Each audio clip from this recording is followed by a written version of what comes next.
Good morning, listeners, and welcome to this week's recording of Boomerang.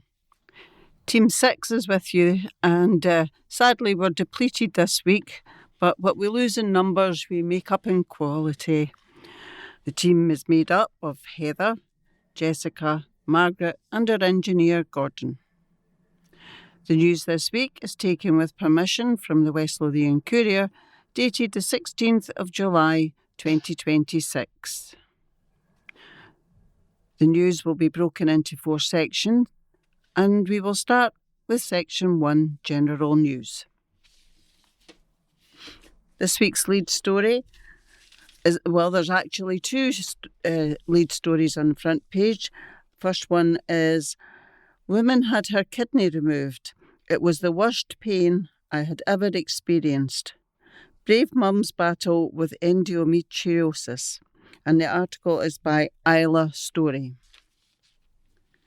A West Lothian woman who needed to have her kidney removed as part of a major operation has shared her journey living with endometriosis. Laura Daly, 38, was diagnosed after having difficulty conceiving a second child. It came as a surprise, as she hadn't realised her extremely light and short periods were actually symptoms of the condition, which causes cells similar to those in the uterus to grow elsewhere in the body, usually around the womb. After getting nowhere with her GP, who only told her to lose weight, she was able to access private health care through her work and saw a gynaecologist who told her she had deep infiltrating, also known as stage 4 endometriosis. The term refers to endometriosis, which is deeper embedded in the abdomen and into structures in the pelvis and abdomen, such as the bowel, bladder, nerves, and blood vessels. In Laura's case, it had already caused one ovary to wrap around itself and attach to her uterus, as well as significant bowel trauma. However, as a chronic condition, treatment was not covered by her private plan, and she was referred back to the NHS.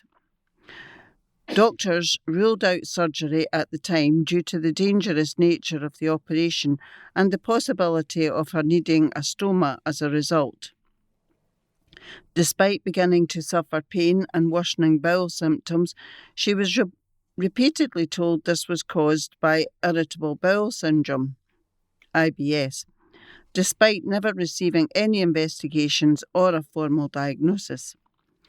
Things came to a head following an unexpected accident in 2024. Laura from Livingston said, "I was pushing a self-braking supermarket trolley that failed and the handle went into my abdomen. It was the sort of thing that would just wind you, but it was the worst pain I had ever experienced in my life. And I had a child at this point. My husband had to carry me into A&E because I could barely stand and I was crying.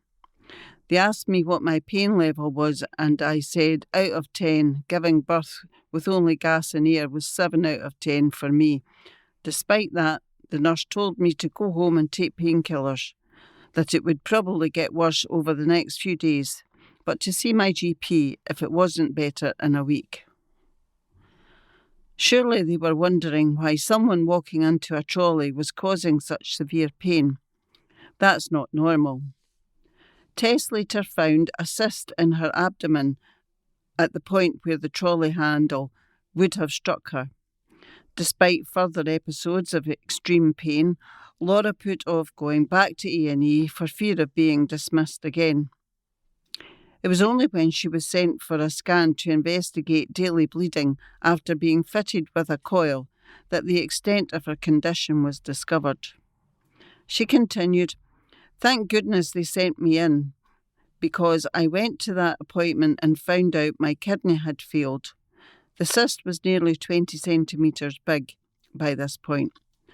I'd gone in thinking they would tell me my coil was in the right place and just send me home, but the radiographer found hydronephrosis, which is when the kidney swells up due to a build-up of urine.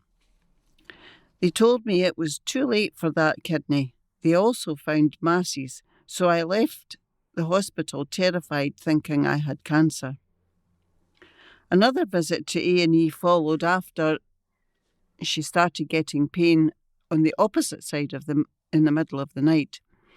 Despite being sent to gynecology, she was fitted with a catheter and left in discomfort in the waiting room for 4 hours before suddenly being discharged with no answers and the promise of a phone call to follow up.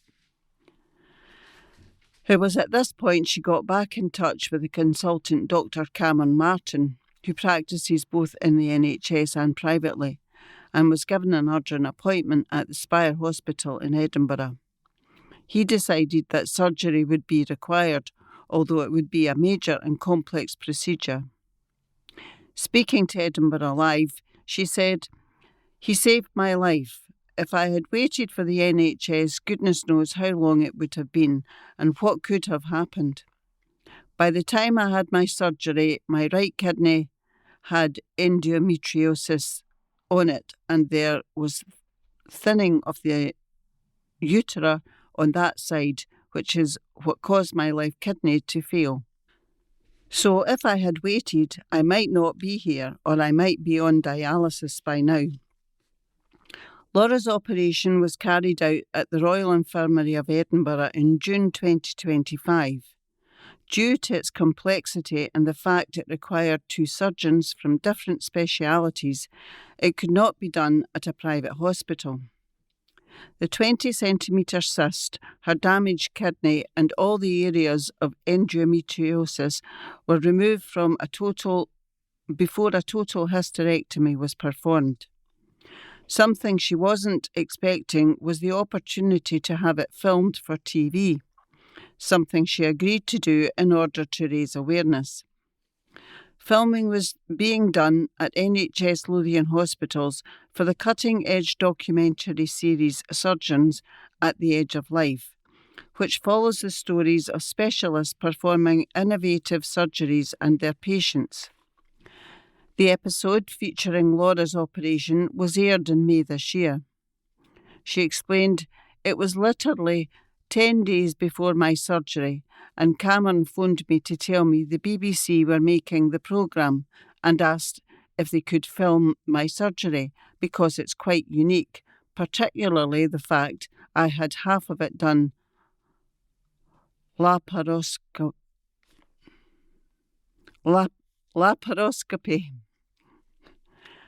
and half of it done open. I also wanted to draw attention to the fact that endometriosis doesn't automatically mean heavy periods. It was destroying my insides, but because I didn't have heavy periods, nobody cared. I know doctors do watch that show, and hopefully that will make them think in some cases, could this be endometriosis, rather than immediately saying, for example, it's just IBS. 1 year later, Laura continues to reflect on her journey, which continues to this day as she requires HRT treatment after being put into surgical menopause as a result of the operation. She added, "It's been an emotional time. Even thinking about it, I still get tearful, as I don't think I've ever been so scared in my life. I didn't know if I would see my little boy again, so I wrote him a letter. He's only 5, so he might not have remembered me. Knowing it's all done now is amazing, and I feel so lucky. Cameron deserves every bit of credit he gets. He's amazing, and I appreciate everything he did." Dr. Tracy Gillis, Medical Director, NHS Lothian, said, "Endometriosis can be difficult to diagnose and often requires different specialities. We are sorry that Laura had such a difficult experience prior to her diagnosis. As a complaint regarding her current care is under review, we are unable to comment further at this time." And now over to Jessica. A lighter story here. Shoppers flocked to new JD's sports shop in town. and this is a new store opening in Livingston. Customers give Giant Store the thumbs up. Shoppers turned up in their droves at the centre Livingston last week for the opening of Scotland's largest JD Sports store. The retailer, known as the King of Trainers, which has over 350 stores across the UK, relocated in the shopping centre due to customer demand. And the store opened on Thursday, July the 9th, with a celebratory launch, which included a spin the wheel competition, goodie bags and a DJ. Larissa Fleming from Livingston said, "The new store looks amazing. It is really bright with a lovely layout and has a fantastic selection of trainers and clothing."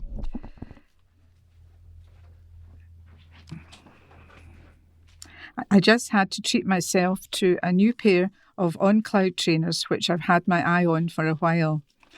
Tammy Wilson, who was shopping with her son Rory, said, "It was great to pop into the new look JD Sports store this morning, which my son is a big fan of. He picked out a really nice pair of Monterex shorts and t-shirt, but I have a feeling we'll be back again very soon. We loved it." Patrick Roberts, Centre Director at the Centre Livingston, said, "The new, larger JD Sports store looks fantastic and really enhances our overall offering at the Centre Livingston. We are very confident it will be a big hit with our shoppers." There's a few photographs to accompany this article.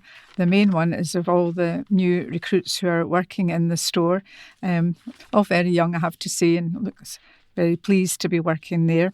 And the other picture is of the lady with her son, Tammy and Rory, and they both seem to have bagged a bargain at the store, so they're looking very pleased as well. Everything does look bright, yellow and black and very shiny. The other story is also to do with the Livingston Designer Outlet. It's entitled "Life's a Beach for Kids at the Designer Outlet, Summer Fun in Aid of Down Syndrome Scotland," and this is an article by Ross Thompson. Families can enjoy a taste of the seaside this summer as Livingston Designer Outlet opens its free indoor beach for the school holidays. Running until August the 9th, the family-friendly attraction has been created in partnership with Down Syndrome Scotland, offering a fun-filled seaside experience whatever the weather.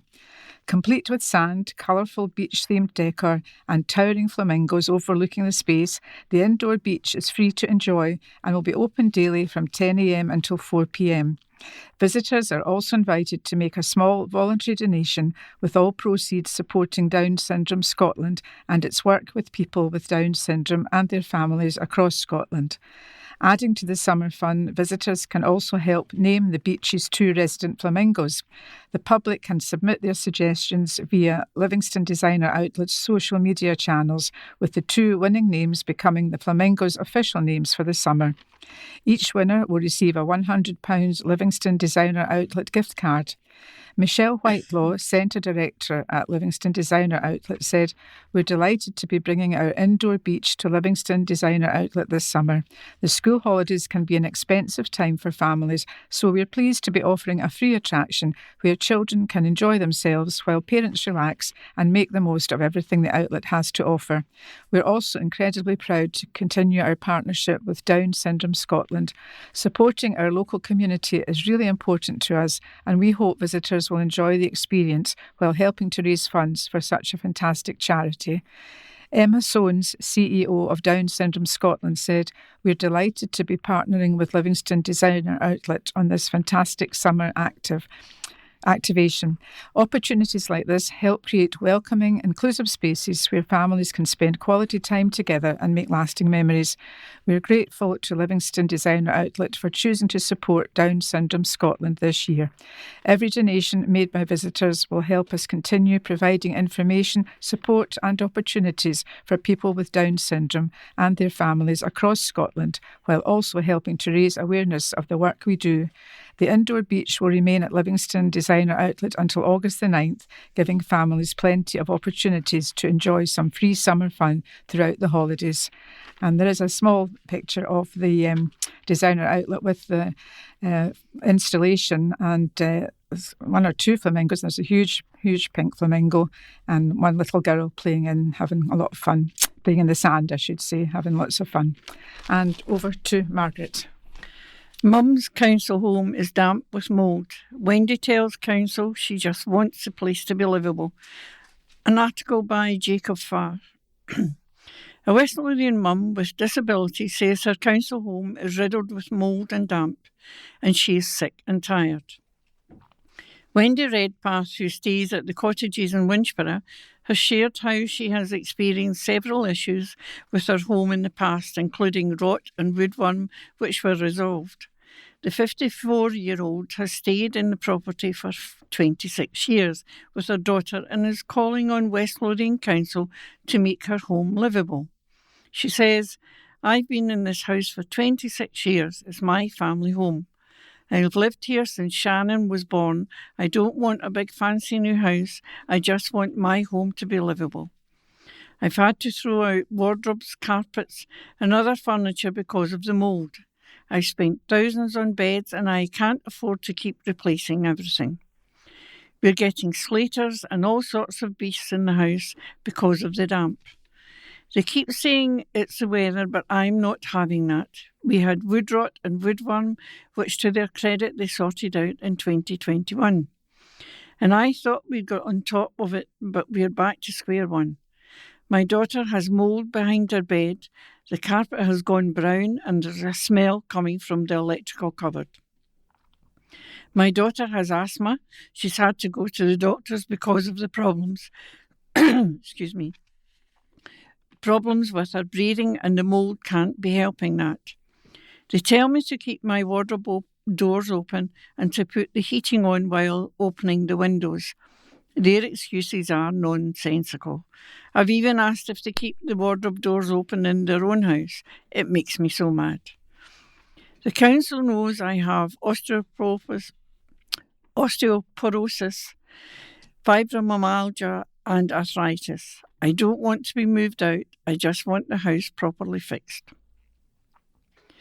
After being approached for comment, council bosses confirmed they were made aware of an issue regarding condensation on Thursday, July the 9th, and an inspection of the property has been arranged for this week.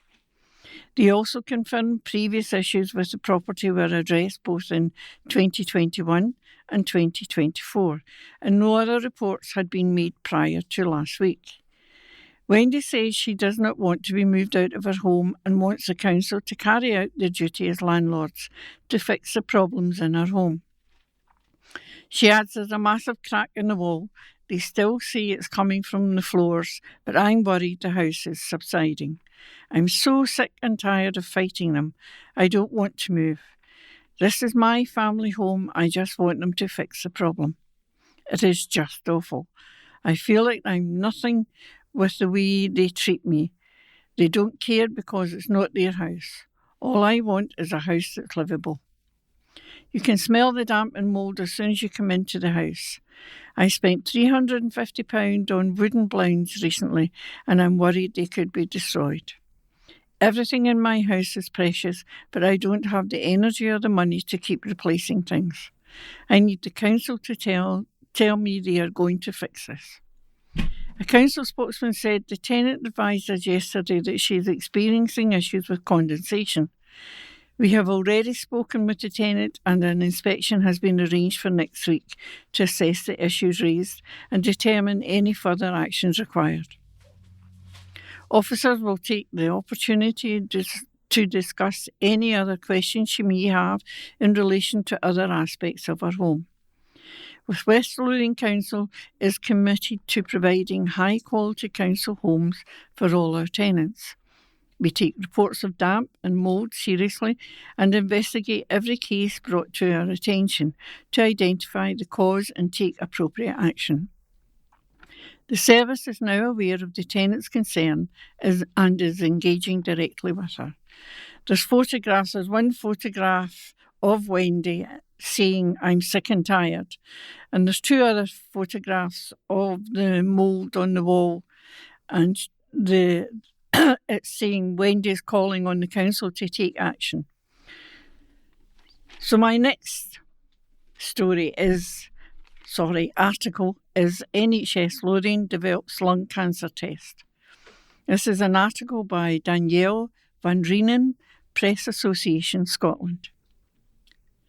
Researchers from NHS Lothian have helped develop a new method for accurately predicting genetic changes that cause lung cancer. New technology could help doctors identify the right treatment for lung cancer patients more quickly, experts have said. Researchers from the University of Edinburgh and NHS Lothian have developed a new method for accurately predicting genetic changes that cause lung cancer, without the need for slower, more expensive laboratory techniques. The findings have the potential to accelerate testing for lung cancer patients, helping doctors to identify the right treatment for patients more quickly. This approach has the potential to take processes that currently cost thousands of pounds and require weeks of lab work and reduce them to something that takes minutes and costs hundreds. Dr. Qiang Wang, co-lead of the study from the Institute for Regeneration and Repair, said, "This is a step change in what is clinically achievable, particularly for centres and health systems where access to complex molecular testing is limited." According to the University of Edinburgh, lung cancer remains the leading cause of cancer-related death worldwide. Some lung cancers carry specific DNA genetic changes which can determine whether patients would benefit from targeted treatments. Detecting these mutations currently requires laboratory tests such as gene sequencing, which can be expensive, time-consuming, and use up valuable tissue from small biopsy samples. The new approach uses a technique called fluorescent lifetime imaging microscopy, FLIM, the need for genetic testing or tissue staining.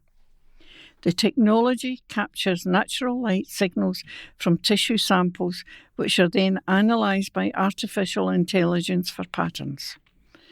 In the study, the method was able to predict the presence of EGFR mutations with very high accuracy. It could also distinguish between the two most common types of EGFR mutations that are important for treatment decisions. Clinicians are increasingly seeing more patients with earlier stage disease and dealing with a growing number of biopsy samples, placing significant pressures on diagnostic services. Dr. David Dorward, consultant thoracic pathologist, NHS Lothian, said, "Technologies like this, which can deliver more information from smaller tissue samples at speed, will be essential for developing clinically effective diagnostic pathways." Professor Azan Akram, co-lead of the study from the Institute for Regeneration and Repair, said, "This is a significant step towards a future where a single non-destructive fluorescent scan of a biopsy could quickly inform clinicians whether a patient has cancer, what type of cancer they have, and now, with this work, if it is likely to respond to targeted treatment, helping to ensure the right treatment reaches the right patient more quickly. The research team is now working towards clinical validation of these approaches, with further work aiming to extend the platform to other cancer types, additional targetable mutations, and integration into clinical workflows. And now over to Heather. And that brings us to end of part 1. And welcome back to part 2. And we'll start with the other lead story on the front page of the Courier. And it's entitled, "Capaldi is back on stage. Star stuns 120,000 fans in emotional return. Tears and cheers." And the article's by Ailey Farker. Record-breaking singer-songwriter Lewis Capaldi played 2 massive shows at Hyde Park over the weekend, with thousands of fans queuing in the hot weather to see the Scottish star. However, the Whitburn-born singer was seen to hold back tears as he admitted that he didn't know if this would be possible. Making his debut at the British Summertime Festival in London, Lewis played a number of his chart-topping tracks to more than 60,000 people each night. And the shows marked the 29-year-old's successful return to music after taking time off for his mental health. Lewis became emotional at the end of the set on Saturday, as fans could see him holding back tears while he spoke about his struggles with Tourette's during his 2023 Glastonbury performance and how he wasn't sure if he would ever return to music.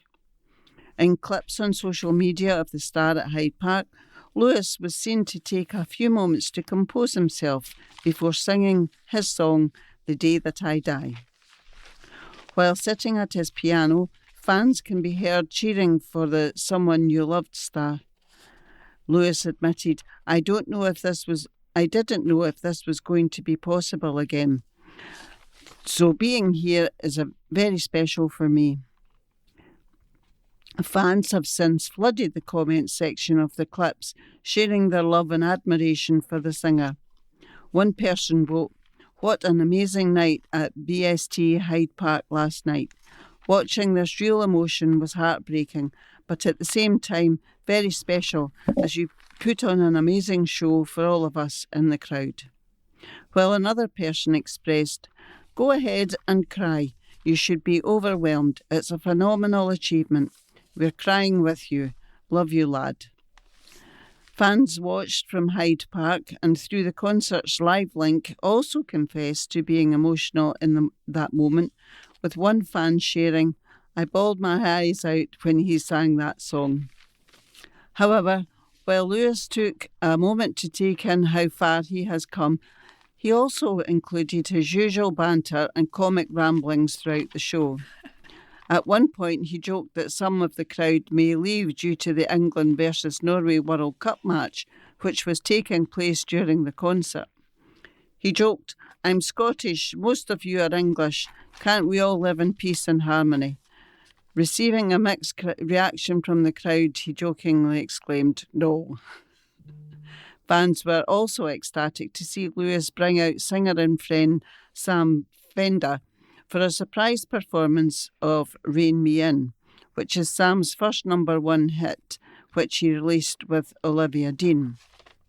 Sharing the moment on Instagram, Lewis captioned the post, "From releasing our first singles on the same day, March 31st, 2017, to playing on stage at Hyde Park in London together, almost 10 years later, what a ride. Love you, brother."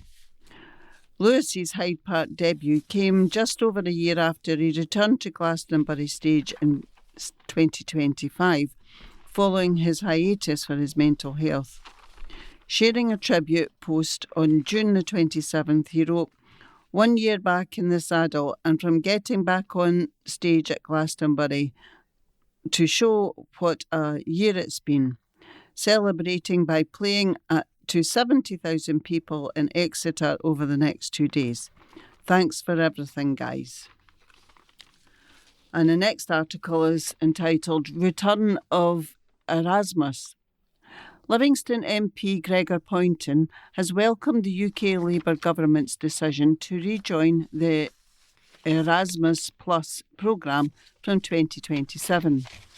He describes it as a brilliant opportunity for young people, students and organisations across the constituency, West Lothian and Scotland. The UK will rejoin the European Union's flagship education, training, youth and sport exchange programme next year, backed by £570 million of UK Labour government investment. And the move will once again allow schools, colleges, universities, youth organisations and sports clubs to access funding for international exchanges, partnerships and professional development. Mr Poynton added, "This is brilliant news for young people here in West Lothian and for the schools, colleges, universities and community organisations that help them reach their potential." And over to Jessica. Council rejects East Calder development, an article by Stuart Somerville. Plans to build 2 new homes in the grounds of a historic lodge house have been rejected. The proposals for East Calder would have seen a boundary wall breached and open garden ground developed. The site marks the southern gateway to Amundale Park, listed by Historic Environment Scotland for its Victorian stone archway. Billy Clifford sought planning permission in principle to build 2 homes in what is garden ground facing the lodge house. The lodge, archway and wall mark the southern boundary of the now demolished Amundale house. Planners had recommended refusal. In a report to West Lothian Council's Development Management Committee, they said, whilst the lodge house sits just within the fringe of the settlement boundary, the application site does not, being land within the rural countryside estate designated as a special landscape area, Amund and Linhouse Valleys. The lodge house and garden ground area are enclosed by the stone boundary walling and listed archway to the roadside, an agricultural field to the west and woodland trees to the north. In addition to the landscape designation, the site falls within an area of built heritage and townscape value intended to embrace the traditional properties adjoining Main Street. This includes the lodge property and its curtilage, defined by a significant stone wall fronting Main Street. The indicative plan showed the wall breached to allow access to the proposed homes, which would sit low behind the remaining wall as the ground slopes away from the road.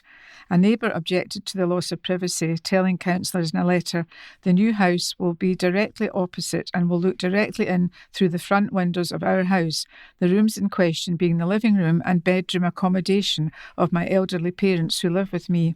They will not wish to live with their blinds constantly closed for privacy, nor to keep the lights switched on all day, all year round. Privacy would be virtually non-existent should this go ahead."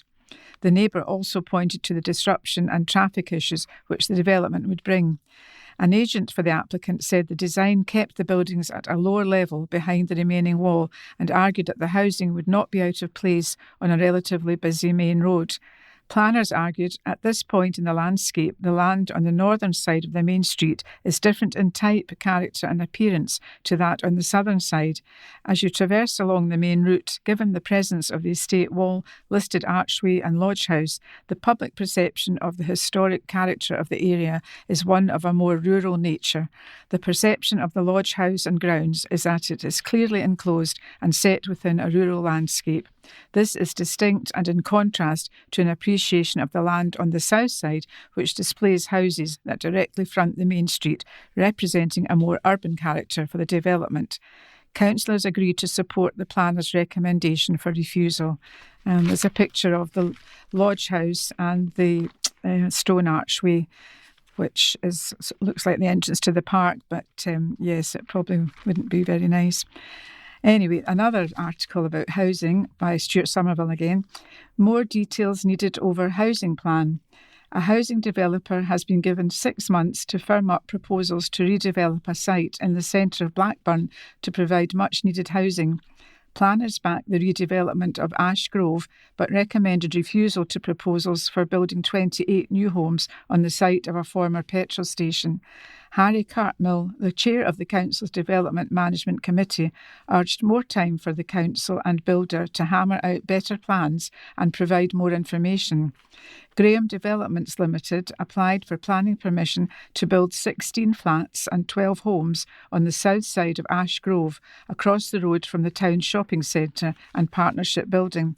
A report to the committee stated the principle of housing on the site is acceptable. Refusal was recommended because a number of site surveys were missing, as were details of the remedial work that would need to be carried out on the site of the former petrol station. The plans were also unclear on the resting of a bus stop and telecoms pole on the fringe of the site. Councillors were generally in favour of the redevelopment of the area for housing, but concerned at missing documents and surveys. Councillor Pauline Clark said, "I would welcome housing on the site. I think it would help the area develop a bit, but it needs to be right." She said residents in the new homes could complain about the noise emanating from the telecoms mast. "In the interest of making sure, I would absolutely support moving it so we can have reports in place. The site needs to be redeveloped." Councillor Cartmel said, I want to see these houses. I'm minded to give you one more chance to get these reports in. I'm trying to find a solution here. I would like to continue this, and hopefully this impasse, this brick wall, can be knocked down. Can we continue this so both parties, council and the developer, can get together and find a solution?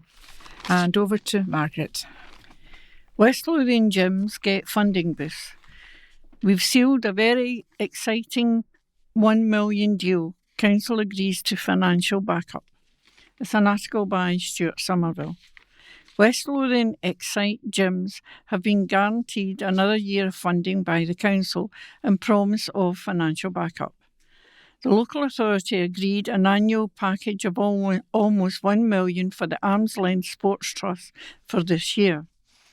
After several rocky years facing competition from the commercial sector and a COVID shutdown, the Trust, West Lothian Leisure, that's WLL, is recovering, and Excite gyms are now achieving success.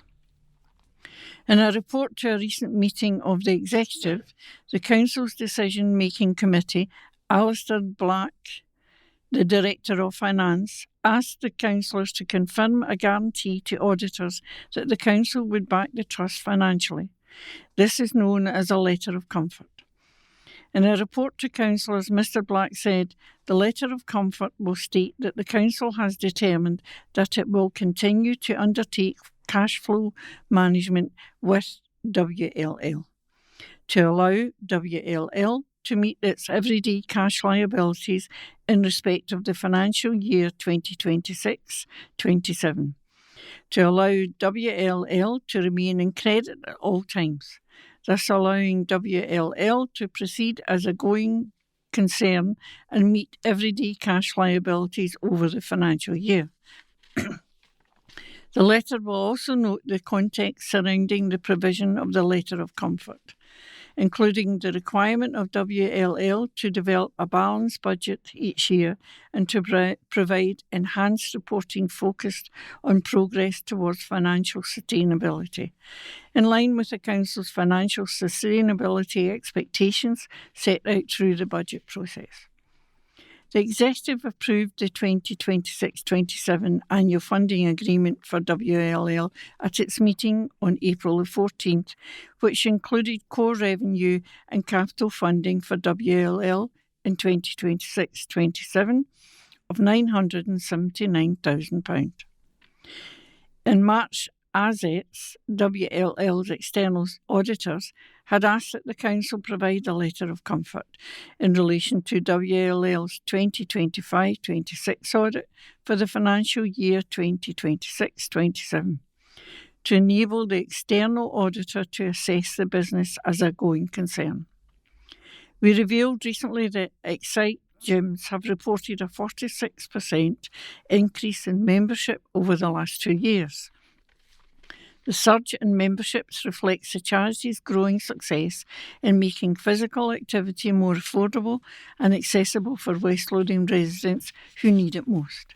It includes a 21% increase in the last year alone, with over 118,000 concessionary visits recording in 2024-25.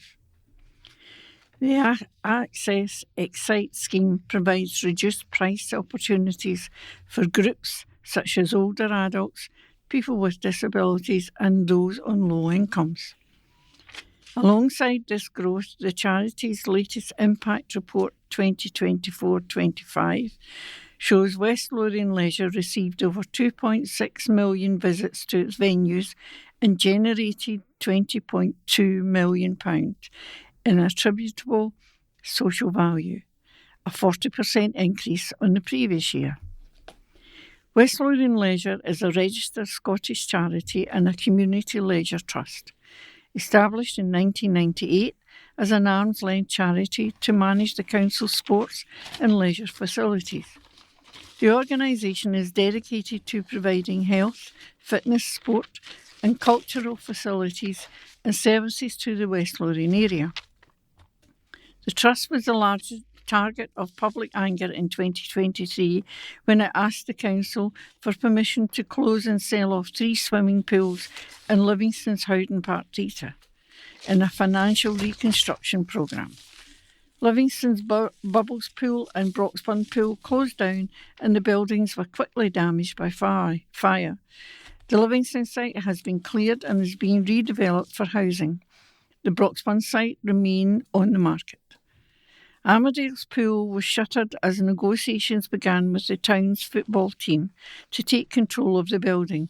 Those talks floundered, but the building remains intact as a new local group works on a plan to reopen the pool.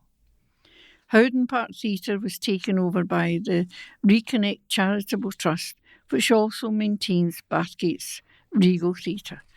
And there's a photo here with children using the facilities at the gym. My next article is Damage to Cars Outside Venue, and it's an article by Cara Blackhall.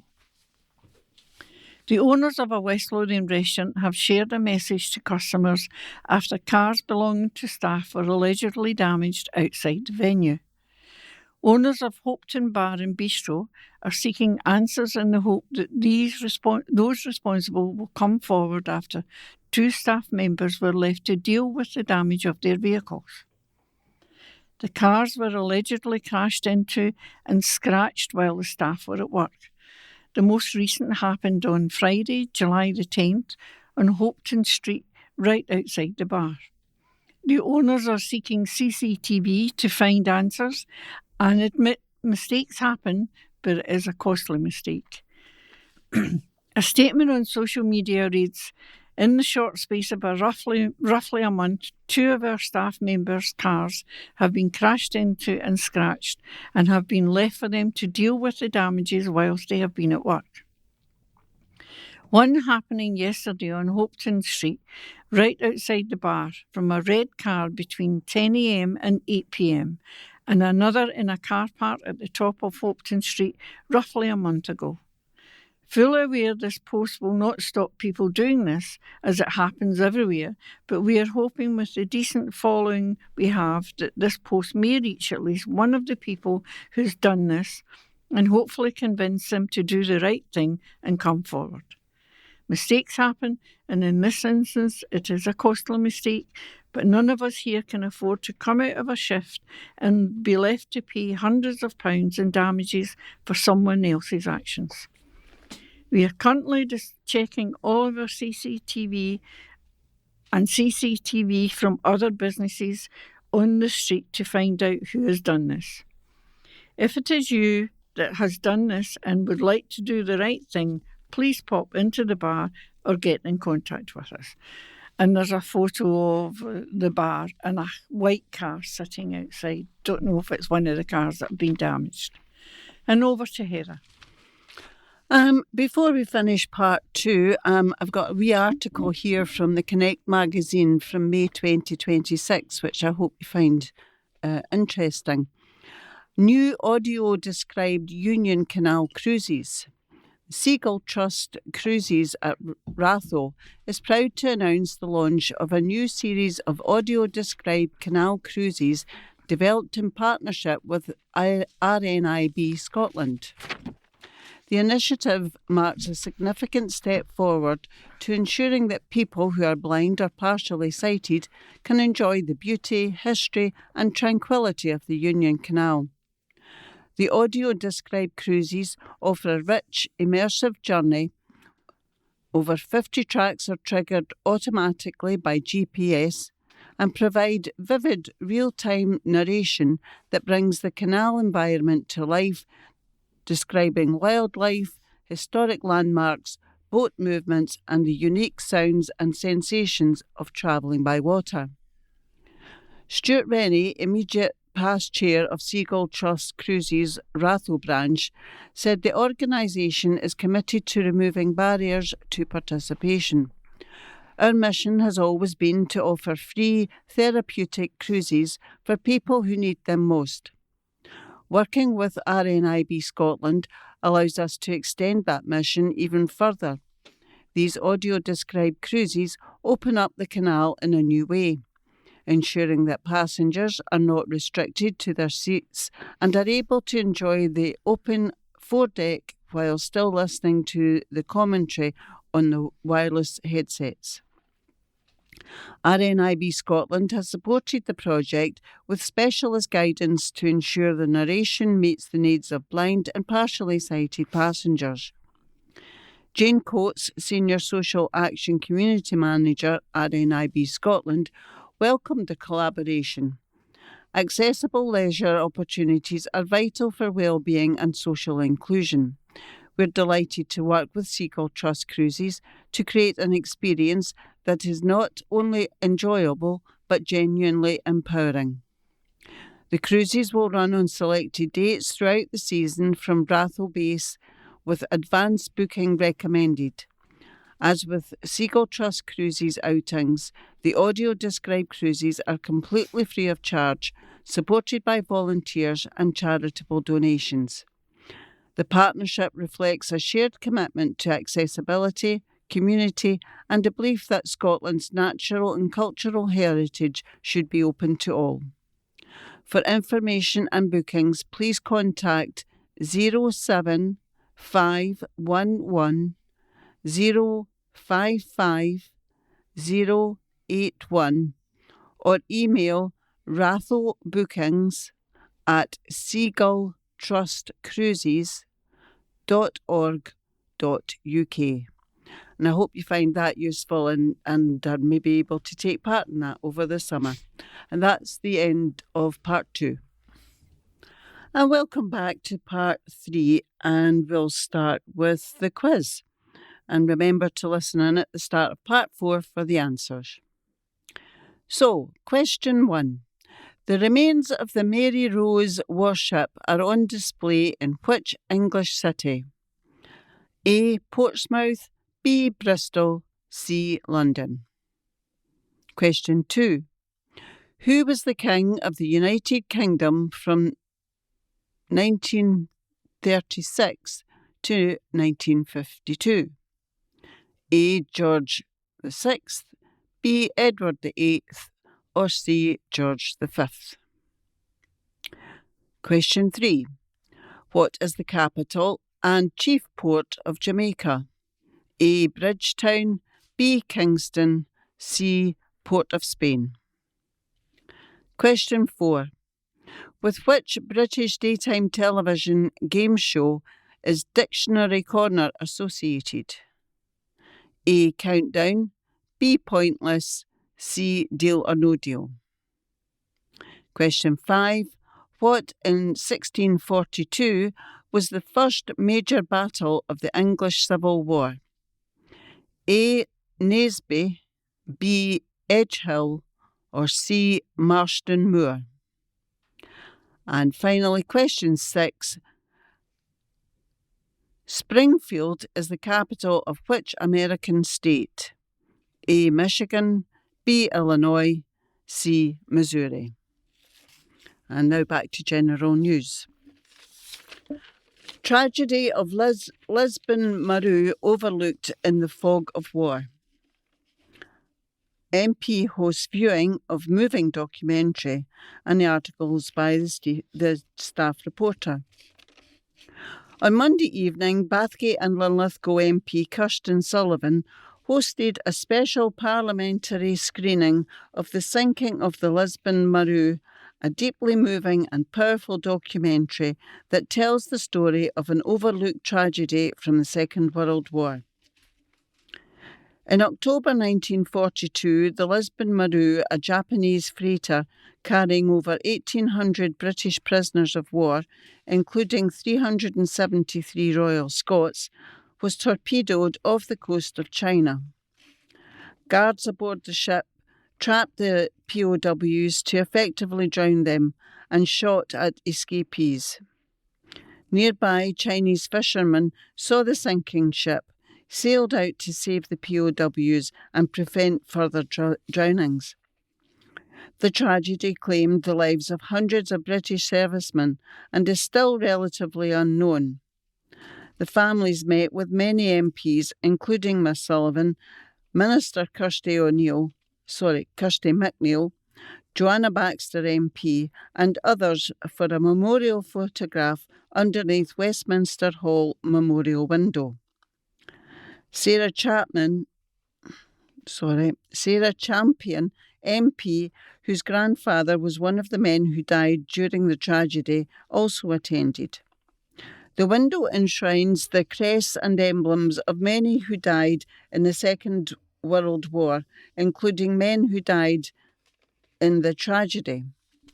Royal Auxiliary, 376 deaths, Middlesex, 359 deaths, Royal Navy, 311 deaths, Royal Engineers, 171 deaths, Signals Corps, 130 deaths. The Sinking of the Lisbon Maru from 2023 is a powerful documentary with rare archival footage, survivor testimonies, and expert interviews. The film sheds light on the harrowing experiences of those on board, honouring both the lost lives and the acts of extraordinary courage. Chinese fishermen rescuers. Jerry Borg is president of the Lisbon Maru Memorial Association and a constituent of Miss Sullivan. His tireless commitment to preserving his family's history and the memory of those affected by the tragedy helped make the parliamentary screening possible. Mr. Borg's father and uncle survived the tragedy, only to be recaptured by the Japanese and eventually returned to Britain to marry Jerry's mother. The presence of the families made for a poignant and meaningful evening of remembrance and reflection. Speaking after the event, Miss Sullivan MP said, "The story of the Lisbon Maru is one that deserves far greater recognition. This remarkable documentary ensures that the courage, suffering and resilience of those involved will not be forgotten. I was honoured to host this screening in Parliament and to welcome Jerry Borg and other family members whose dedication to preserving these memories is truly inspiring." Miss Sullivan added, "I am encouraging those who have never heard the story of the Lisbon Maru to take a few moments to learn about it. This is a story of tragedy, survival, courage and compassion. It is a story that deserves to be remembered." Kirsty McNeill, UK Government Minister for Scotland, said, "The film is a powerful tribute to those who died and those who survived, documenting the cruelty they faced and the courage of Chinese fishermen who came to their rescue. We must ensure the suffering and loss of the Lisbon Maru tragedy is remembered as an integral part of our history." And my second article is Music Tuition Figures Hailed. The number of children learning a musical instrument in Scotland's schools has risen significantly since the Scottish Government abolished instrumental music tuition fees in 2021, says Almond Valley's MSP, with 1,348 children in West Lothian now receiving lessons. Across Scotland, the number of young people learning an instrument has increased from 41,594 in 2021 to 70,075 in 2024-25, representing around a 10.1% of eligible pupils. Participation is particularly high among P5 to S1 pupils, often linked to large-scale music-making projects delivered in schools.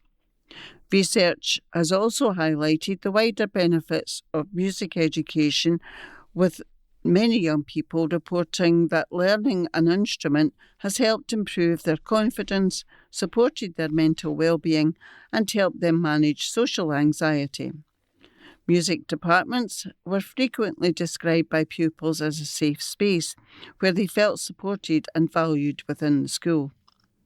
Almond Valley MSP Angela Constance highlighted the positive impact of free music tuition on young people and families across West Lothian.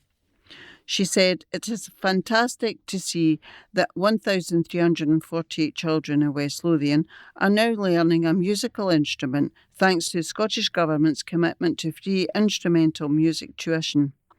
This isn't just about playing musical instruments, it's about giving our young people a lifelong skill, boosting their confidence and providing opportunities to meet new people and develop friendships through shared interests. The benefits go far beyond the music itself. We know that taking part in music can support mental well-being, help young people overcome challenges such as social anxiety, and create a strong sense of belonging within school communities. The Scottish Government has provided funding to local authorities to remove instrumental music tuition charges, ensuring all children can access music education as a core part of their school experience, regardless of their background or family's financial circumstances." And now over to Jessica. Pride Rally will return to the local community. Celebration now a top event. And this is an article by staff reporter. West Lothian Pride is set to return on Saturday, July the 25th, bringing thousands of people together for a vibrant celebration of equality, diversity, inclusion and community. Now firmly established as one of Scotland's leading local pride events, this year's celebration promises to be the biggest and most ambitious yet, with a new parade route, the largest number of community stalls in the event's history, outstanding live entertainment, family activities and a welcoming space for everyone to celebrate. The day begins with the Pride Parade, with participants gathering from 11:30am at Livingston Designer Outlet before stepping off at noon. The colourful parade will make its way through Livingston before arriving at Reconnect Howden Park, where the Pride Festival opens at 1 o'clock. Visitors can look forward to live performances throughout the afternoon from an exciting lineup of local and national artists. Headline performance by Alan Jay. More than 40 community organisations, charities, local businesses and independent traders will set up their stalls there. A dedicated family area featuring crafts, face painting, slime making, bath bomb making and children's activities. Community organisations providing information, support and advice, and accessibility facilities, including the popular Pride Accessibility Bus and accessible viewing areas. There will also be food and drink vendors, entertainment and activities throughout the day. West Lothian Pride continues to grow thanks to the dedication of its volunteers, partners, sponsors and supporters who work throughout the year to make the event possible while ensuring it remains free for everyone to attend. Ross Sansom Parnell, chair of West Lothian Pride, said, "West Lothian Pride is about bringing people together to celebrate who they are while continuing to stand up for equality, inclusion and acceptance. Every year our event grows and 2026 is shaping up to be our biggest celebration yet. We're incredibly proud that Pride remains completely free to attend thanks to the generosity of our sponsors, funders, volunteers and community. Whether you're part of the LGBTQIA+ community, an ally, a family or attending Pride for the very first time, everyone is welcome. We can't wait to fill the streets of Livingston with our colour, pride and celebration once again. Admission is free, but everyone is encouraged to register their attendance, to invite friends and family and help make 2026 the biggest West Lothian Pride yet.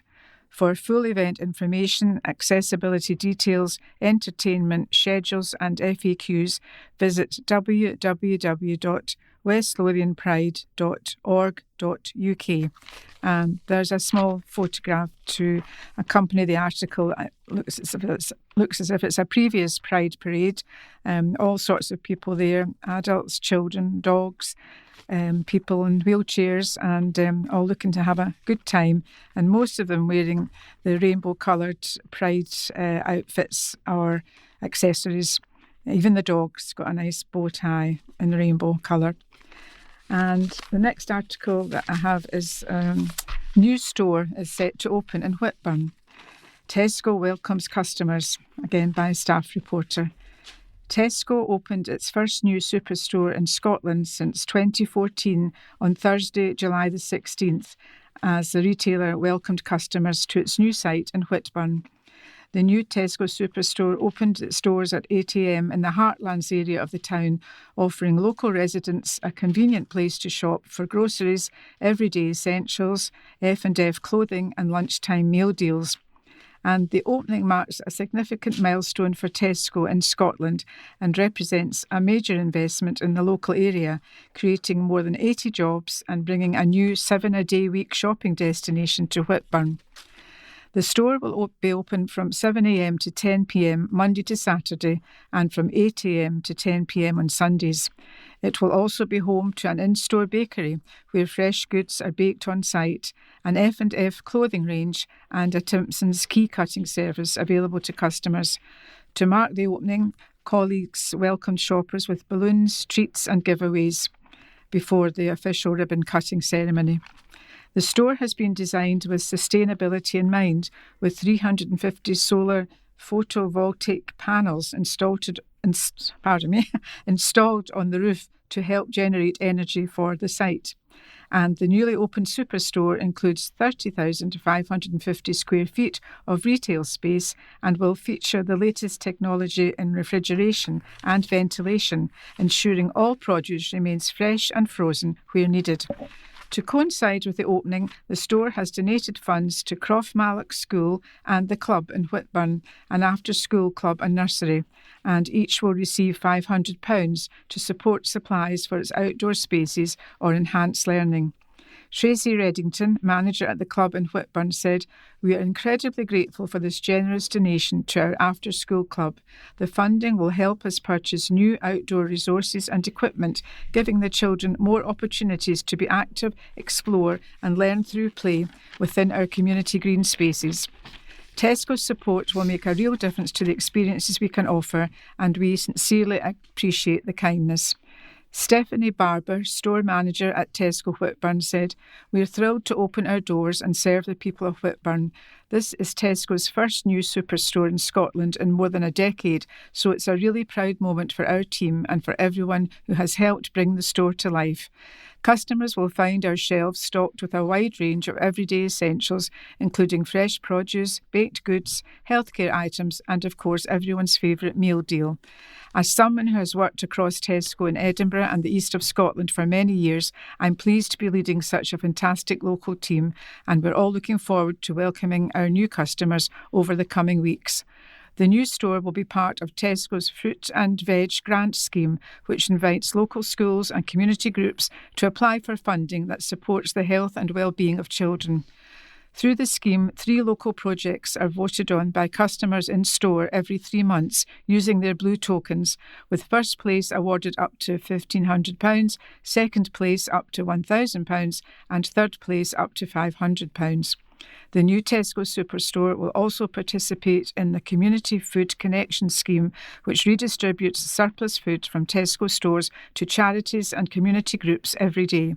Since its launch in 2016, Tesco's Community Food Connection Scheme has donated more than 145 million meals to charities across the UK and is run in partnership with Fair Share and Olio. And now over to Margaret. MSPs back new mobile phone guidance for schools. This is an article by Ross Thompson. Central Scotland and Lothian's West MSP Jenny Young has welcomed the new mobile phone guidance from the Scottish Government, but insists pupils and teachers needed this sooner. The Scottish Government's new guidance urges schools to ban phones during teaching time and encourages them to consider a whole school ban. However, the guidance does emphasise that there should still be possible exemptions for pupils with caring responsibilities or medical conditions.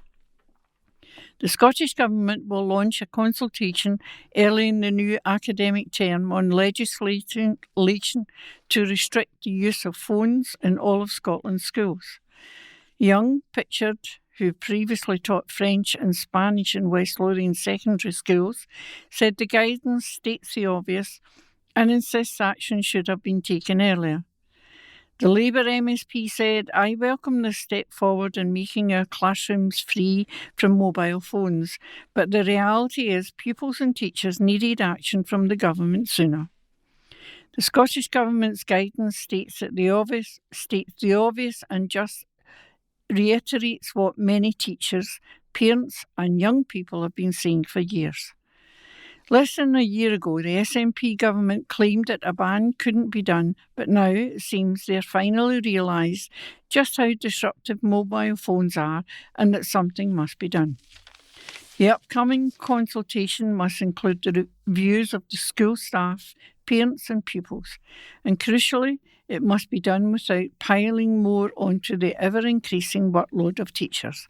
And there's a photograph of Jenny Young in front of the Scottish Parliament. My next article is New Pride in Place Board has held its first meeting. Public urge to back group, an article by Stuart Somerville. The new Pride in Place Board, which will determine how £20 million is to be spent in West Lothian, has held its first meeting. The board, which will hold a majority of non-elected members, met on Friday, with local lawyer Eric Lumsden taking the chair. And he said the new board is a major opportunity for our towns. Blackburn, Whitburn and Falthouse will benefit from the 10-year programme, which looks to spend £2 million a year on community improvement projects. The West Lothian Board is one of the 14 boards set up in Scotland to spend £280 million in the next decade, with money coming from the Westminster Government. Alongside local residents, the board has places for the local MPs, MSPs and 2 local councillors from the 2 wards covered. Mr Lumsden, a Whitburn-based lawyer, said, "I was delighted by the positive and constructive approach taken by all those involved.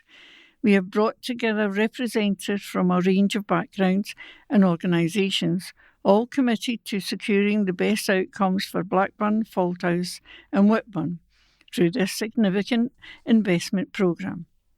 He added, additional opportunities to apply for board positions will be available later in the year. Mr Lumsden continued, "At this stage our focus is on establishing effective governance arrangements, ensuring strong community engagement and beginning the work of identifying projects and priorities that can make a lasting difference to local people and communities. My role is to ensure the board operates effectively and fairly and that all board members, regardless of background or political affiliation, work together to secure the best outcomes for Blackburn, Falthouse and Whitburn. This is a major opportunity for our towns and I look forward to working with communities, partner organisations and all representatives elected by the communities of Blackburn, Falthouse and Whitburn to ensure the Pride in Place programme delivers meaningful benefits. Local MPs attended the opening meeting and published on their social media afterwards. Kirsten Sullivan, the Bathgate and Linlithgow Labour MP, said, "We had a productive discussion about the priorities for the next phase of the board information and plans for engaging with communities to ensure that Pride in Place creates lasting benefits."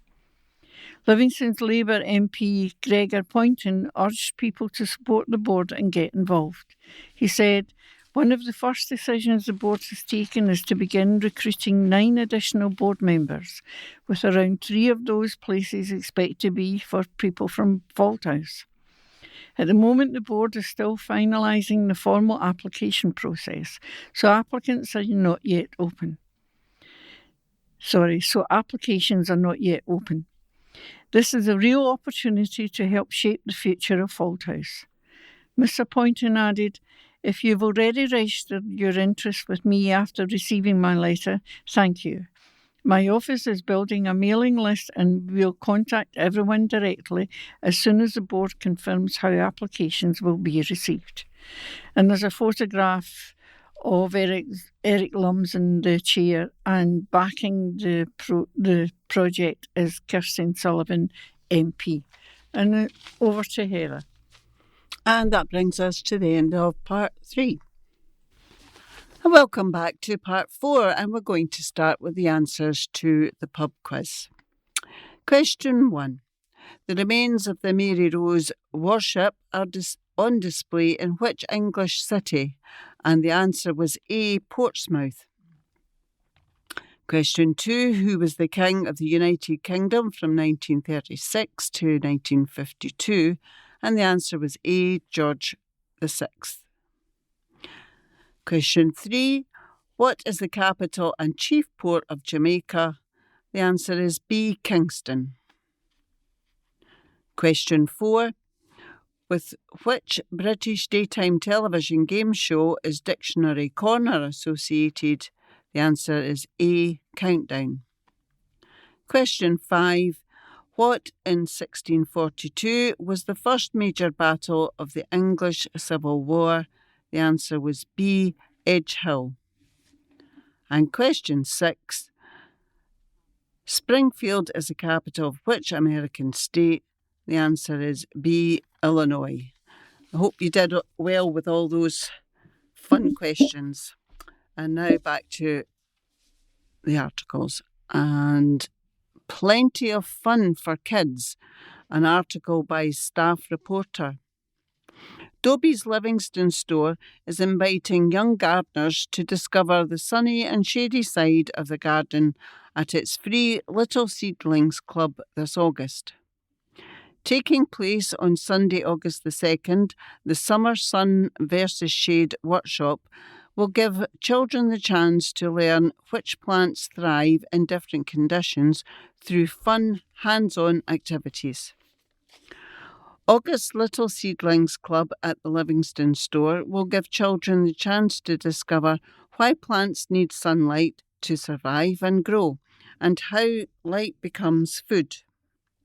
The workshop will also cover plants that love sun or shade, why plants are green and how to care for plants in the hot summer weather, before delving into games, quizzes and creative activities. Dobie's Little Seedlings Club workshops offer children the opportunity to take part in hands-on learning in a group setting with other like-minded little seedlings. The monthly workshops at Livingston Store cover a range of seasonal topics designed to be fun and engaging for kids to encourage curiosity about nature. The August workshop will include an activity for children to create their own sun catcher to take home and put on display in a window. Dobie's event programme manager, Hannah Stephen, said, The August Little Seedlings Club is a fantastic way to get children excited about spending time outdoors this summer and encourage them to learn more about how light and shade impact our gardens. Our free gardening workshops offer kids the opportunity to experience something new and take part in hands-on learning. We're excited to welcome the little seedlings this summer and see each of their suncatcher creations. For those looking to get involved in Dobie's Little Seedlings Club at the Livingston Store and book a free space, visit www.dobies.com/events.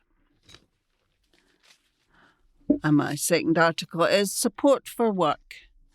Amman Valley MSP Angela Constance has encouraged young people starting a new job this summer to check whether they are eligible for the SNP Scottish Government's Job Start payment.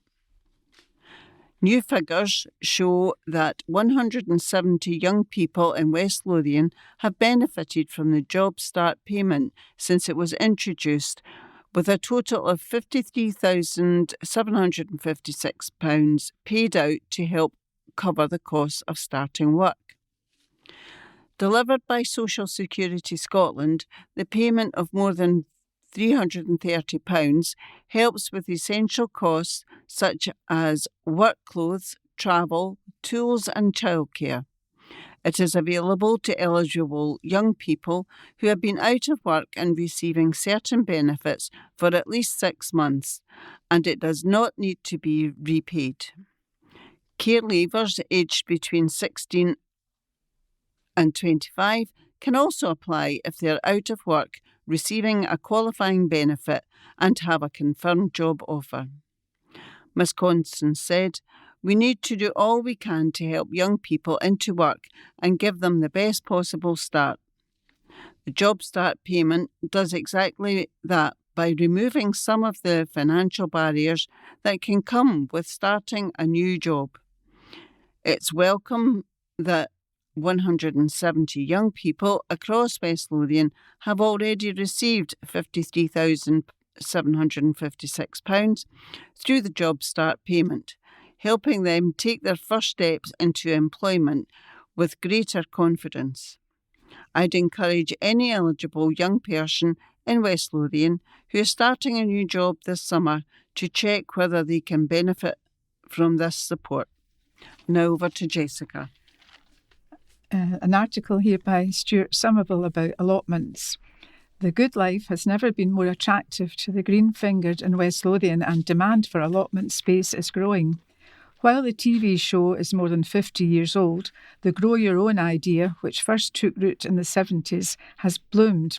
There are more than 70 allotments in Livingston, and plans for a third site in Boghall, Bathgate are being developed. The council has continued to work with Bathgate Community Development Trust, BCDT, to develop an allotment site adjacent to Boghall Primary School. In the reporting period, BCDT worked towards plans for an allotment of mixed plot sizes, which could be managed by an independent allotment association. BCDT are responsible for securing funding to enable the delivery of the new allotment. Funding from WLC was utilised for an initial ground investigation, and report to ascertain the land was suitable for food growing. Currently, BCDT is preparing to submit proposals for planning. A council officer told the meeting that plans for the Boghall allotment had been submitted to the council, and if approved, the allotments could be operational by early next year. A 2015 Holyrood Act requires the council to promote community food growing, and the council supports local groups identifying sites. A meeting of the Environment and Sustainability PDSP heard that there are currently 74 allotments on council sites at Killandine and Deans Meadow in Livingston. Both allotment sites on council-owned land are leased to independent associations and were established prior to the introduction of the Act. These associations have maintained and administered their own waiting lists since their inception. Killandine Community Allotment Association has 54 plots and reported 43 applicants on its waiting list. Turnover of plots remains limited. Deans Meadow Allotments Association has reported to have 22 plots with 12 applicants on the waiting list. Both groups are fully self-managing, with no direct involvement from the council in the day-to-day operation of sites or the administration of waiting lists. The council does not play a direct role in the development or construction of allotments. The 2015 Community Empowerment Act requires local authorities to take reasonable steps to ensure that the number of applicants on waiting list for council leased allotments does not exceed 50% of the total number of available plots. When the council receives requests for allotment plots, applicants are directed in the first instance to Killandine Community Allotment Association and Deans Meadow Allotment Association. Applications for individual plots may be made by one or more individuals jointly. However, each application is recorded as a single request for the purposes of calculating waiting list numbers. The council itself currently holds one applicant on its waiting list. At present, there is no dedicated level of investment to support the construction or direct management of allotments, and the waiting list is maintained primarily to ensure compliance with legislative requirements. Should either Killandine or Deans Meadow Allotments Associations have a plot become available, the council may assist in allocating a plot from its own waiting list. The council can support the allocation of plots where new allotment sites are developed by independent community groups. There are a few pictures to accompany the article. The main one is an aerial view of allotments. It might be at the Killindine site. Lots of green vegetables growing. I don't see too many flowers, but the picture is entitled Green Outlook. More and more people are attempting to get allotments in a bid to grow more of their own food. So it looks as if there's a lot of good things growing there. And there's two little photographs which listeners may remember, Richard Bryars and Felicity Kendall in The Good Life, out in their garden trying to be self-sufficient. And over to Margaret. Clever Dexter Needs a Home. An article by the Dogs Trust, a staff reporter. Dexter is a lively young Labrador who comes from a working line and is always on the go. He came into the care of Dogs Trust West Calder from a loving home environment, so knows some basic training. Potential adopters will need to continue with further training. Dexter is a very clever boy, so he will be quick to learn. He is friendly when meeting new people and other dogs, although he can forget his manners and become over-aroused and struggle to know what to do next. Showing his boisterous side, he loves to play with other dogs that match his energy and play style. Dexter loves his food and enjoys receiving an extra tasty treat for being a good boy. He settles well with a long-lasting treat like a frozen Kong, and he enjoys a nap when his people are working from home. Dexter is a strong lad, so requires adopters who are used to walking an energetic large dog. He is not currently used to getting off the lead. Dexter would love to enjoy walks close to his home, as he can be unsettled in the car, meaning longer journeys will need to be built up gradually. His favourite spots for walks are forests or somewhere he can dip his paws in the water. Dexter is looking for experienced adopters who can give him the mental and physical stimulation he needs. He could live with secondary school-aged children and another dog, pending successful meetings at the rehoming centre. If you're interested in this lovely young lad, please get in touch with the team at the Dogs Trust West Calder. And there's two photos. There's one with Dexter with one of the members of staff from the Dogs Trust. And I must say, his tongue is hanging out, and it's a really long-looking tongue. And the other photo is of him destroying some toy, as dogs do. My next article is Cheers at Beers Fest. A beer festival at the New Yearfield in Livingston is running until Sunday, July the 19th inclusive. The pub has a range of 12 real ales, all brewed in Scotland, that are available. Among the festival collection at the Wetherspoons pub in Livingston Designer Outlet are 3 vegan, also suitable for vegetarian beers. As well as featuring a range of different hop varieties from around the world, there are also beers that include honey and blueberry in their ingredients. The beers will cost £2.30 a pint. The festival will feature Cairngorm Larrick Brew, Loch Lomond Sail Away, Moor Blue Gold, Swanee Dart Monroe, Harveston Ocho Vienna, Orkney Boulder Beach, Finn Ales, Heather Bray, Stuart Beekeepers Gold, Williams March of the Penguins, Fierce Oak Aged Amber, Broughton Old Jock, Champion Double Ale and Sky Blonde. Pub manager Nicola Loftus said, "The festival is a great celebration of real ale.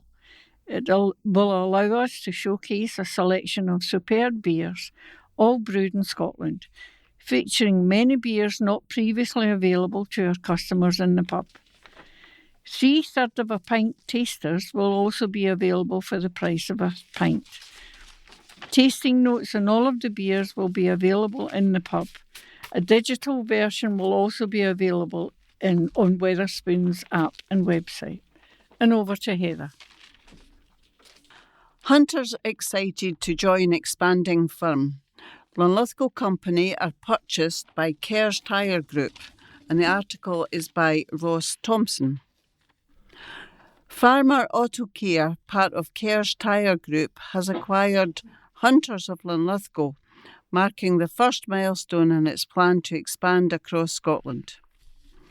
Earlier this year, Farmer Auto Care joined Belfast-based Kerr's Tyres Group, bringing together two organisations with strong community roots and a shared commitment to looking after their customers and people.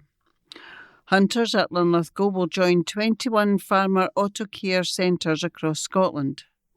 Priding themselves on friendly and personal customer service, the Linlithgow team will continue to ensure that every customer and their vehicle is in safe hands.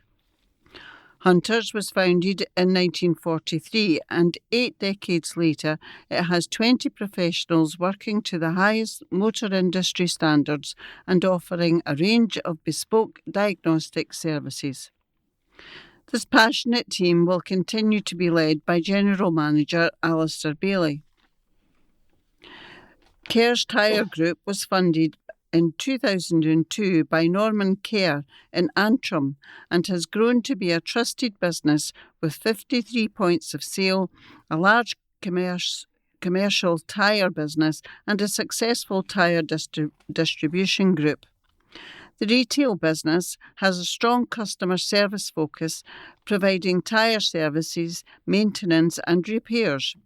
It plans to expand to 250 sites throughout the UK and Ireland. This expansion will be achieved by acquiring thriving businesses like Hunters of Linlithgow to create a national chain of centres. Alistair Braley, General Manager at Hunters of Linlithgow, said, "Since 1943, we built a really special business in Hunters, and our community knows it can rely on our brilliant team. We've seen great growth over the last few years under the ownership of John and Mary Hunter. Joining Farmer Auto Care is a really exciting opportunity for our team and our customers. Being part of a growing national network means we can keep delivering that high-quality service while creating more prospects for our team." Norman Kerr, founder and CEO of Kerr's Tyres Group, said, 3 months ago, Farmer Auto Care joined Kerr's Tyres Group and we said we'd expand fast. The acquisition is a significant milestone as we begin our expansion and welcome more great local businesses to our growing team. Hunters of Linlithgow is exactly the kind of business we want to bring into our group. It has skilled people, a loyal customer base and commitment to doing things to the highest standards. Colin McNeill, Managing Director of Farmer Auto Care, added, "Since joining Kerr's Tyre Group 3 months ago, we've worked hard to develop a strong expansion pipeline. Today's announcement is the first of many. The Hunters of Linlithgow team share our belief that quality and customer care should be at the heart of our business. As we expand across Scotland and beyond, we're building a network of centres that take real pride in their work. So Alistair and his team are the perfect fit for that." And there's a photograph of Farmer Auto Care Tyre Group and Hunters of Linlithgow marking the first milestone in its plan to expand, with two chaps standing beside two big piles of tyres. And now over to Jessica. Dynamite Day Out. A terrific new show has been 65 million years in the making. Dinosaur Adventure Live has an electrifying fusion of family-friendly storytelling, stunning puppetry and roarsome science that brings the world of dinosaurs crashing back to life. From a shadowy raptor on the loose to baby dinos you can feed carefully, every twist in the plot brings gasps, giggles and the occasional jump scare from the youngest audience members. Created by the imaginative mind of Mike Newman of Exciting Science, the show blends humour, thrills and hands-on learning into an interactive stage experience that has children squealing with delight and parents beaming from ear to ear. The production excels in engaging its audience, not just with its storytelling, but through physical interactivity. Children are encouraged to stomp, roar, and swish their tails along with the action. And when the T-Rex finally bursts onto the stage in a heart-pounding finale, well, you'll have to find out. And the show shines in its educational moments with fascinating dino facts sprinkled throughout. Kids learn real paleontological tidbits without even realising they're being taught. And with such high energy delivery, not a single eye wandered. Whether your child is dinosaur obsessed or just loves a good adventure, Danger on T-Rex Mountain is an absolute must-see. It's immersive, interactive and hilariously entertaining, with just enough scary to keep the grown-ups entertained too. Catch the show at Howden Park Centre, Livingston on Wednesday, August the 5th. And for further information, go online to https://dinosauradventurelive.com. And over to Margaret. This is a sports article, and it's Livy salutes Scott with game Hearts win. An article by Fraser Wilson. Lions give Ace Pittman memorable testimonial with defeat of New Look Jambo side. Wouter Franken's New Look Hearts suffered a reality check as Livingston saluted Scott Pittman with a 2-1 testimonial win. Over 3,000 turned out to pay tribute to the midfielder, who marked 12 years in West Lothian in style, against a Jambo side that contained 4 summer signings in a mix and match lineup that never quite clicked. Franken had sent out an entirely different squad to beat Kilmarnock 3-1 in a friendly earlier in the day. But it was a first defeat for the Belgian against Livy as they stepped up preparations for their Champions League qualifier against Storm Graz. New signings Tom Renaud, MG Kamson Kamara, Josh McPake and Calvin Miller started, while Claudio Braga, subject of intensifying transfer speculation, led the line and Harry Milne took the captain's armband. Renaud and Braga forced early saves from Jerome Pryor from Miller cutbacks, but it was Livy who struck first on 23 minutes. Sam Colbert and Robbie Muirhead linked on the right, and summer signing Cammy Palmer rose unmarked at the back post to head back across Ryan Fulton. Home defender Jack Wilkie produced an acrobatic goalie clearance to deny Miller, who found space in the box to get into McPeake's cutback. But Livy made it 2-0 when man of the moment Pittman took advantage of an Oisin McIntyre error to whip a cross in from the right before Tyrese Sinclair's diving header squirmed past Fulton. Hearts were needing a spark, and they got it 3 minutes from the break when Renaud netted after Miller's close-range shot had been parred by Pryor. The Jambos pressed for a leveller after the break, and Miller again was denied by a fine Pryor save before the keeper turned an Adam Forster drive over the bar. But a raft of changes that drew 8 youngsters thrown on by Franken in the final 20 minutes took the sting out of the game. Elton Kabangu skewed wide when clean through with minutes to go, and it summed up a night where Hearts never quite clicked. Stalwart hardly does Pittman's standing at Livingston justice. Now entering a 13th season at the Lions after joining for Buttons from Bo'ness United in 2014. The midfielder not only holds the record number of appearances for the club with 470 games, but he also banged in 56 goals. Those sort of figures saw David Martindale once jokingly dub Pittman Livingston's Frank Lampard. But on a more serious note, hail him as pound for pound one of the best signings the club has ever made. Pittman has seen the highs and lows of the club throughout that time, winning League One and 2 promotions to the top flight via the playoffs, while also suffering 2 relegations. But his loyalty was rewarded with a bumper 3,000 plus crowd on a fine evening in West Lothian, which saw him chip in with an assist in a 60-minute run out. Livy pressed harried and looked a solid unit in preparation for their own push for honours in the Championship. Old heads Muirhead and Stevie May were a constant menace in attack. But it was a man of the moment, Pittman, who stood out with a dogged display to mark his special evening. And there's a variety of photographs.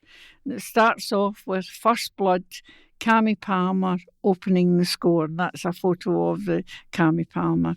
Then comes another photo with Celebration Pittman enjoys valuable strike. That's him standing with one of his teammates.